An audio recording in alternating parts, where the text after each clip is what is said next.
हम जब यहाँ रास्ते में आते हैं, अभी हाल ही में कुछ दिन पहले मैं यहाँ पे चाय बागान में गई थी और रास्ते में भी मैंने इस बारिश में भी चाय बागान में महिलाओं को काम करते हुए देखा।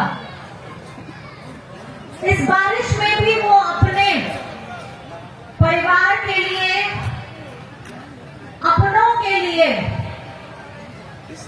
कोई एक दिन उनका छूट न जाए, उसके लिए वो छाता लगा करके अपना कपड़े के ऊपर में प्लास्टिक लपेट करके अपना झोला पकड़ के, चाहे कोई भी मौसम हो, अभी तो हम सिर्फ ये बरसात का मौसम देख रहे हैं, इसमें वो चुन चुन करके पत्ते चुनती है। वो हाथ से चुना हुआ एक एक पत्ता, वो एक एक डाली से जो उस पत्ते को बुनती है, चुनती है। वो चुनने का मतलब है कि वो अपने बच्चे की रोटी के लिए अपनी मेहनत से एक एक तार को जोड़ रही है और एक ही साथ में, एक हाथ नहीं दोनों हाथों का इस्तेमाल करते हुए, क्योंकि उसके अंदर में उसको एक समय सीमा दी गई है कि इतना वजन आपको तोड़ करके निकालना है, तो उसकी हाथों की जो रफ्तार होती है वो ज्यादा होती है। मतलब 1 सेकेंड में, 5 सेकेंड में, 10 सेकेंड में, 30 सेकेंड में, 1 मिनट में मैं जितना ज्यादा पत्ता तोड़ूंगी, आज कहीं मैं वो चूक न जाऊं, क्योंकि जो मुझे पैसा मिलने वाला है एक दिन का, कहीं मैं अपने बगल वाली महिला से पिछड़ ना जाऊं, क्योंकि जो मुझे अपने बच्चों के लिए रोटी लानी है, चावल लाना है, वो इसी कश्मकश में रहती है जब वो अपने पत्ते चुन रही होती है। आप लोगों के लिए ये एक समय सीमा को बांध के रखना और उस पे अपना आप को काम करना, सिर्फ ये चाय पत्ती की बात नहीं है। एक महिला जब अपने सूरज नहीं उगता है उससे पहले जब उसकी नींद खुलती है, तो वो किसके लिए सोचती है? वो अपने लिए नहीं सोचती है, वो अपने घर परिवार, अपने बच्चों के लिए सोचती है। उसका एक एक किया गया काम, उस चाय बागान में पहुंचने से पहले की गई तैयारी, अपने घर में गोबर लेपना, सफाई करना, सुबह उठ के चूल्हा जलाना, बाहर अंधेरा, घर के अंदर अंधेरा, लेकिन थोड़ा सा भात बनाना, सब्जी खाने के लिए मिले ना मिले, आलू से ही काम चलाना, अपना पेट भरे ना भरे, अपने पति का, अपने बच्चों का, अपने सास ससुर का, उनको खिलाना, ये कौन कर सकता है? ये एक महिला ही कर सकती है। और आज जब असम की बात होती है तो असम का नाम आते ही कुछ नहीं दिमाग में आता है, चाय आता है।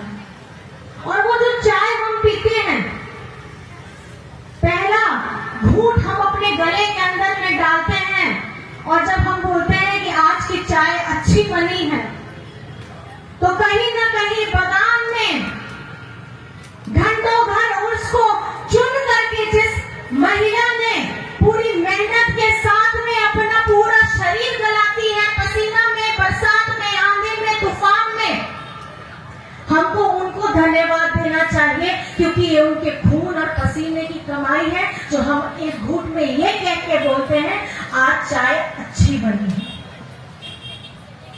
ये आसाम को किसने बनाया है?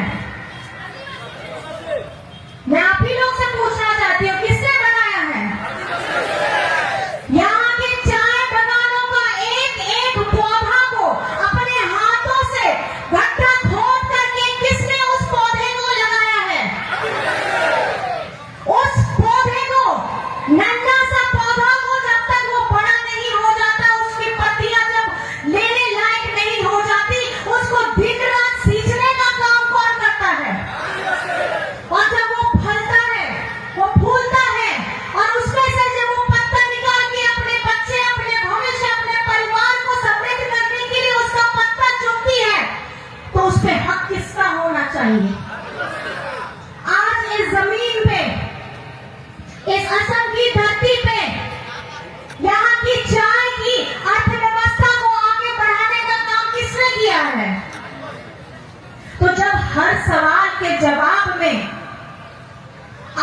आदिवासियों का नाम आता है, मेरे पूछे गए एक एक सवाल में अगर आदिवासी का नाम आता है तो यहाँ के हक, यहाँ के अधिकार और हमारा जो अपना एसटी का दर्जा है उसमें आदिवासी का नाम क्यों नहीं आता है।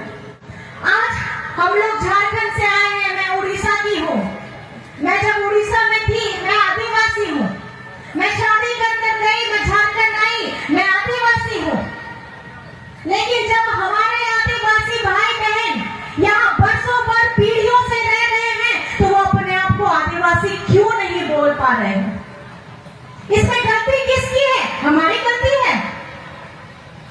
यहाँ पे सत्ता में बैठे लोगों की गलती है, जिन्होंने हमें सिर्फ मजदूर कहा है। हमारे माथे में सिर्फ उन्होंने ये लिख दिया है कि ये मजदूर है, इनका कोई हक नहीं है, इनकी कोई पहचान नहीं है। ये लगातार अपनी परंपरा हम पीढ़ियों से आदिवासियों की निभाते आते हैं। जब एक बच्चा जन्म लेता है, उस बच्चे का जो भी नेक किया जाता है वो हम आदिवासी परंपरा से करते हैं।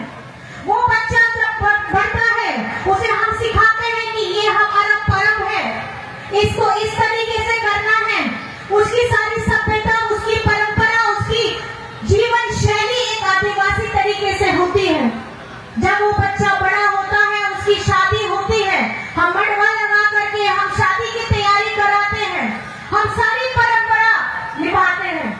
उसके बाद जब वो बड़ा हो जाता है, बुजुर्ग हो जाता है, जब अपना देह त्यागने लगता है तो इसी जमीन की धरती में हम पूरी परंपरा के साथ, आदिवासी परंपरा के साथ निभा करके उन्हें विदा करते हैं। तो जब जीने से लेके मरने तक हमारे रहन सहन में, हमारे स्वभाव में, हमारे तौर तरीके में, हमारे त्योहार में, हमारे खाने पीने के व्यंजन में, हमारे पहनने ओढ़ने के तरीके में, हमारे बोलचाल में आदिवासी है, तो हमें वो मान्यता क्यों नहीं मिलती? क्या हमारा हक नहीं है? क्या ये हमारा हक नहीं है? है कि नहीं है? आज इतने तकलीफ में, इतने दुख से जब जेबीपी के लोगों ने आके हेमंत दादा के पास आए और उनके पास में ये आह्वान किया कि हमने बहुत सरकारें देख ली, सब लोगों ने हमें झूठ बोला, जब समय आता है चुनाव का हमें झूठे वादे करते हैं, हमें बोलते हैं आज नहीं थोड़ा इंतजार करो, 5 साल 4 साल का इंतजार करो, अगले बार होगा। होता है